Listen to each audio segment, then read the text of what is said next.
Nous avons besoin de vous. 1 million de personnes sont abonnées à notre chaîne YouTube et pourtant, nous sommes encore fragiles. La censure bancaire du pouvoir a mis en danger notre survie financière. Aidez-nous à construire notre budget pour l'année prochaine afin d'assurer notre mission, rester à vos côtés et vous informer en toute indépendance. Nous comptons sur vous dès maintenant.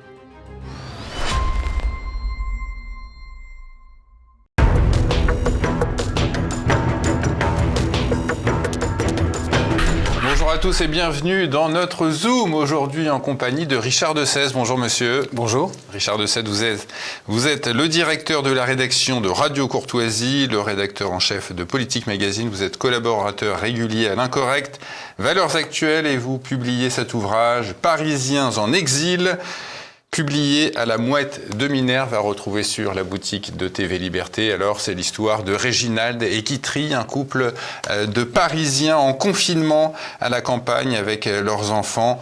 Chez Jean, un ami de la famille qui leur a prêté la maison, un homme du terroir. Jean est absent pendant que ses amis Réginald occupent la maison. Et alors, est-ce que vous pouvez commencer par nous faire le portrait robot de ces deux Parisiens, Réginald et Guitry ? Alors, ce sont des bobos dans toute leur splendeur. C'est-à-dire, lui a un métier grotesque. Il anime des séminaires pour apprendre aux Chief Happiness Officer à animer leurs équipes. Donc voilà, on est vraiment dans la pointe vibrillonnante de la communication inutile. Guitry, elle, est entre deux emplois. Donc c'est une ancienne de l'UNFID. Et donc lui est un garçon sympathique, un peu mou, aux idées molles. Et il est ravi d'avoir trouvé en Guitry quelqu'un qui lui donne une armature morale et qui l'aide à être vertueux comme on l'est à gauche, c'est-à-dire à manger des plantes, à expliquer que les animaux s'aiment, qu'il ne faut pas dire herbe folle mais herbe neuroatypique. Et donc ils vivent comme ça dans une espèce de monde rêvé et parisien dans le 11e arrondissement, coupé des réalités de la vie, coupé des réalités de 95% des Français, et persuadés évidemment qu'ils sont la crème de la terre, mais ils ne sont pas excessivement riches, ils se contentent d'avoir un 110 mètres carrés, donc ils sont moins bien que leurs amis plus bourgeois et plus tunés qu'eux, et ça va les obliger à partir à la campagne au moment du confinement, mais pas chez eux, ils n'ont pas de propriété. D'ailleurs, leurs amis sont très étonnés d'apprendre en fait qu'ils n'ont pas de maison secondaire. Qu'ils n'ont pas de résidence secondaire, et donc ils ont un peu le sentiment d'un déclassement qui va être terriblement accentué par le fait de se retrouver à la campagne. Et ils ont deux enfants, Mathéo qui a 12 ans, et Cerise qui a 6 ans et qui n'est pas encore en analyse, mais sa mère y songe car il n'est jamais trop tôt pour être psychanalysé. Oui, il y a la nécessité d'aller chez le psychologue, il est expliqué à un moment. Oui, parce que voilà... Il faut être suivi. Il faut que les gens prennent tout de suite conscience qu'ils ont besoin d'aide et qu'évidemment ce ne sont ni les parents ni le prêtre qui sont capables d'aider, mais forcément un tiers extérieur, si possible diplômé d'État, qui permettra le contrôle des pensées et des sentiments. Alors, la Guitry est une féministe en puissance qui passe son temps à tout critiquer, à être en permanence en colère. Qu'est-ce qu'elle a, en fait ? Elle se retrouve à la campagne, elle est pas du tout au courant. En fait, il y a des plantes qui piquent et les orties ne s'excusent pas. Il y a des bêtes qui puent et c'est une micro-agression et ces bêtes sont insensibles. La campagne n'est pas un safe space, la campagne n'est pas un espace sûr, la campagne est un espace naturel et Guitry, qui n'évolue que dans un environnement qu'elle contrôle, là, elle se trouve horriblement agressée en permanence par une nature qui s'affirme sans elle, les pièces de la maison qui ne sont pas celles qu'elle a décorées, et cette situation qu'elle est obligée de subir. Elle a des camarades qui sont mieux placés qu'elle au PS ou à La République En Marche à l'époque, et qui donc ont réussi à faire partie des privilégiés qui peuvent circuler avec un pass spécial. Et elle sent bien qu'elle est reléguée. Et elle est obligée de s'occuper de ses enfants toute la journée. Et donc la voilà obligée d'être mère au foyer. Et donc pour elle, c'est 200 ans de féminisme qui s'effondrent en sa personne. Elle est très consciente. Même les chemins alentours, le charme rural, tout cela, elle le qualifie de réactionnaire. Elle est en permanence en réaction contre tout. Voilà, parce que évidemment l'endroit c'est en Anjou, donc c'est joli. Il y a des chemins, il y a des fougères, il y a des arbres, il y a des haies, il y a des traces d'animaux, il y a une rivière au fond de la propriété. Et donc elle dit c'est joli, c'est vraiment une belle campagne française. Et elle se dit non, c'est atroce. J'ai dit beau et français dans la même phrase. Donc le lieu est empli d'un charme réactionnaire maléfique et il faut absolument que je lutte. Je dois trouver cet endroit laid parce que il n'est pas civilisé, il n'est pas hidalgoisé et donc je suis sans doute en train de me laisser prendre par ces territoires inconnus, ces limes, où encore gisent des populations qui sont capables de voter Rassemblement national. Si je continue encore à regarder le chèvrefeuille, je vais bientôt apprécier Retailleau. Enfin, donc elle est en position latérale de sécurité psychologique permanente, en fait, la pauvre. Et pas une pièce chez Jean, leur ami, ne va sans son crucifix, et pour elle, c'est l'abomination. Ah oui, alors Jean est un réac qui s'assume très tranquillement. Voilà, c'est un célibataire. Chasseur et catholique. Chasseur, catholique, célibataire, viandard. Enfin, j'ai cumulé en lui tous les traits les plus aimables. Et donc, évidemment, c'est une grosse propriété de famille du 19e qu'il habite seul. Ses parents sont partis en Corrèze. Lui-même est allé s'occuper de ses parents, car il a évidemment le sens de la famille avec tous ses défauts. Et sa maison est remplie de vieux livres. Il y a des Marcel Aimé, il y a des Jacques Perret. Vraisemblablement, il doit y avoir un Maurras ou deux cachés dans les coins. Et il y a des crucifix, de vieilles gravures, du buis béni. Et donc, qui trie, évidemment, chaque fois qu'elle ouvre une pièce, est douloureusement frappée par cette atmosphère réactionnaire à laquelle elle est très sensible, comme tous les gens fragiles. Et alors, Réginald et Guitry sont de bons macronistes qui suivent les interventions présidentielles pendant le confinement en ayant les larmes aux yeux, mais ils vont bientôt déchanter. J'ai écrit ce livre en étant moi-même confiné à la campagne, alors non pas chez Jean, mais chez moi tout simplement, donc je décrivais assez facilement les pièces du réactionnaire. Et en même temps, j'étais employé par une agence de communication et nous travaillions pour Santé publique France. Et donc, j'avais des camarades qui travaillaient à produire les visuels de faites attention, etc. Et donc, nos réunions de travail étaient en permanence, auxquelles je ne participais pas d'ailleurs, mais je voyais passer les comptes rendus, étaient infusés en permanence de discours macroniens. Et tout le monde était comme un petit soldat rangé derrière la parole gouvernementale en train d'expliquer que c'était génial et qu'on vivait un moment parfait, d'abord de concorde universelle, d'union sacrée nationale et de science maîtrisée avec des gens comme Olivier Véran qui était un phénix, Buzyn, Siben Diaye, etc.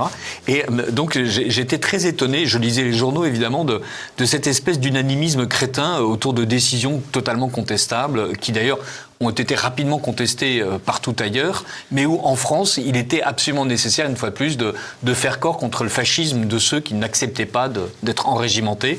Et donc, je glissais dans Réginald et Guitry, dont les aventures paraissaient sur Facebook à l'époque, tous ces ridicules de l'époque, et donc évidemment cette manière qu'avaient les gens d'expliquer que bien sûr le président Macron avait raison, et on sentait quand il disait président Macron qu'il y avait des majuscules partout, c'était absolument épatant.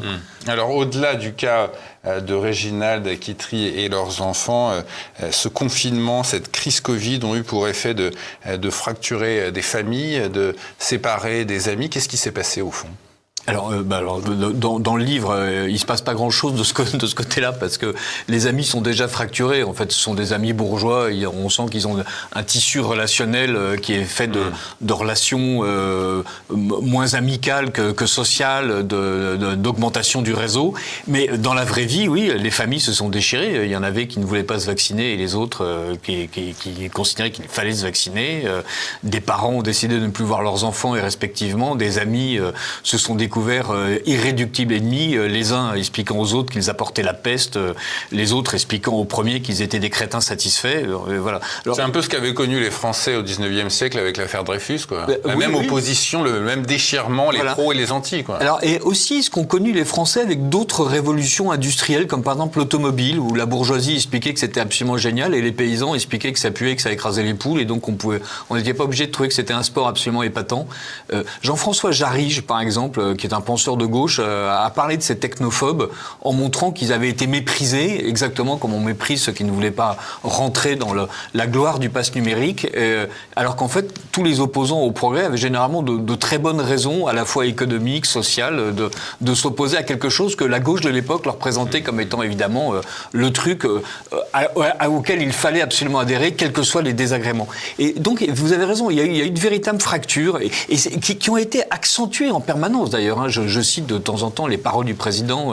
J'ai très envie d'emmerder les Français. Ou bien évidemment Olivier Véran et toute la clique qui expliquait que au fur et à mesure que les mois et les années passaient, que les gens qui n'étaient pas d'accord pour se vacciner n'avaient qu'à crever en dehors des hôpitaux. Enfin, on a eu une espèce de violence sociale incroyable.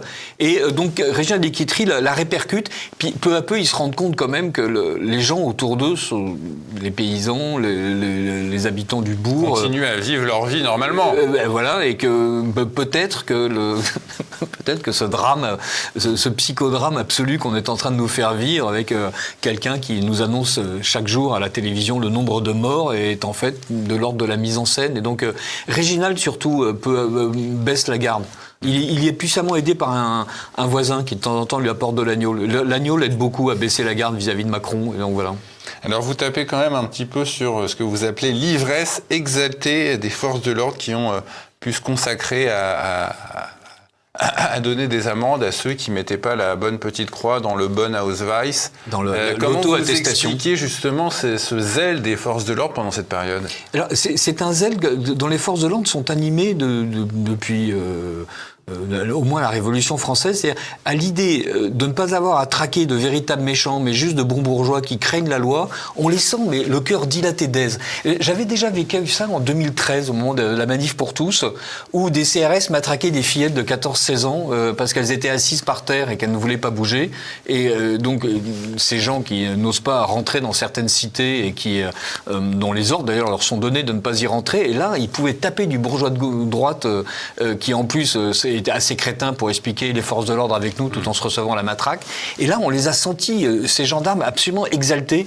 On lisait là aussi des récits dans les journaux absolument stupéfiants de Pandore en train de mettre des amendes à des couples de septuagénaires qui s'étaient arrêtés lors du kilomètre quotidien qu'ils avaient le droit de faire parce qu'ils étaient épuisés. Et donc, comme ils n'étaient pas en déambulation active, crac, 150 €, 170 € d'amende.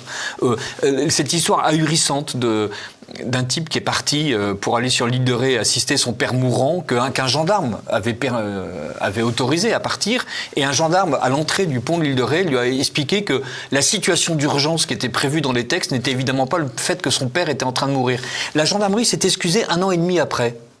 Et là, on voyait ces forces de l'ordre qui, en hélicoptère, allaient au milieu des forêts vérifier qu'il n'y avait pas un promeneur. Mais bien sûr, parce que là, le gars sans masque au milieu de 12 hectares de forêt allait évidemment contaminer la population entière. Et on les sentait mais vraiment heureux de pouvoir faire régner toute la bêtise de la loi et de la force publique sur des gens sans défense. Une fois plus, rappelons que dans les campagnes, il n'y a même pas 10% des dommages et des attaques aux biens qui sont élucidés. C'est-à-dire vous pouvez vous faire cambrioler, 9 fois sur 10, les Pandores ne sauront absolument pas ce qui s'est passé, et d'ailleurs s'en moquent, ils sont claquemurés dans leur gendarmerie, dont ils ne payent pas les loyers, soit dit en passant. Donc oui, j'ai été, déçu par les forces de l'ordre. Alors, votre ouvrage, Richard Dechaize, est évidemment une satire humoristique, mais on ne peut pas s'empêcher de revenir, et vous le faites d'ailleurs en conclusion de votre ouvrage, sur le sort de ces vieillards qu'on a laissés mourir seuls dans les EHPAD. C'est entre le rire et les larmes, votre ouvrage. On ne sait plus très bien, c'est assez perturbant. Alors, merci. Je suis heureux de provoquer des sentiments si contrastés grâce à la richesse de ma prose. Alors d'abord, le bouquin est tout petit, rassurez-vous. Pour moi, c'était drôle, et en même temps, c'était un exutoire d'écrire au fur et à mesure du confinement.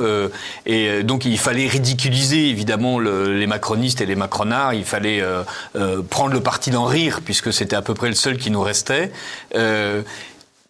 Mais c'est vrai, en conclusion, j'ai tenu à rappeler que c'est un ouvrage pour rire de ce qu'on a vécu, mais ce qu'on a vécu était en fait atroce pour énormément de gens. Des gens empêchés de sortir de chez eux, des gens coupés de toute relation sociale, des malades qui ne pouvaient plus soigner, et surtout le sort horrible, effectivement, des familles qui ont vu leurs parents mourir dans les EHPAD sans qu'on leur permette de les embrasser, au mépris non seulement de la science, mais juste de la simple humanité, et aussi ces histoires odieuses des premiers mois où les gens qui mouraient à l'hôpital étaient enfermés tout de suite dans des sarcophages, incinérés, sans que les personnes ne puissent récupérer une gourmette ou une alliance, et là aussi, avec même l'interdiction de voir le corps. Il y a cette espèce de folie, de panique provoquée par Macron, entretenue par les troupes de Macron, c'est quelque chose d'horrible. J'aurais dû écrire ce roman-là, qui aurait été un roman horrible,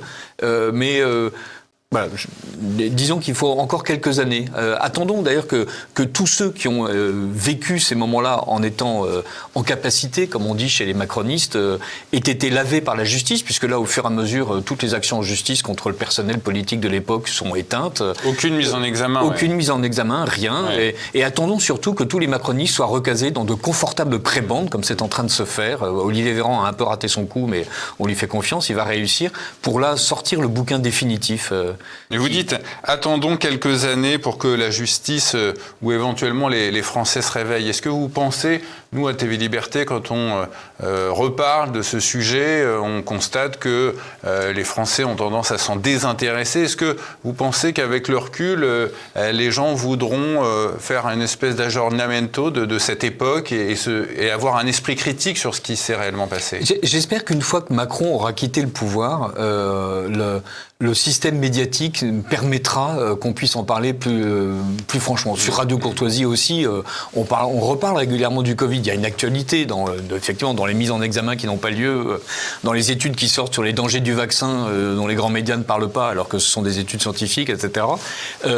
Et on constate, oui, qu'une partie des gens sont encore en colère et veulent être rassurés sur le fait qu'ils avaient raison de résister, et qu'une autre partie, évidemment, est passée à autre chose, parce que malgré tout, les Français sont des bonnes pattes. Je veux dire, voilà, ils ont vécu quelque chose d'horrible, ils sont résilients. Ben, voilà, ils n'ont pas forcément envie qu'on leur mette le nez dans l'horreur et qu'on la fasse vivre en permanence dans un passé traumatisant. Mais commençons par en rire, ce qui est une bonne manière de le garder en mémoire. Et effectivement, j'espère qu'avec un nouveau gouvernement, de nouveaux dirigeants, on pourra mettre en accusation ceux qui nous ont fait vivre ça.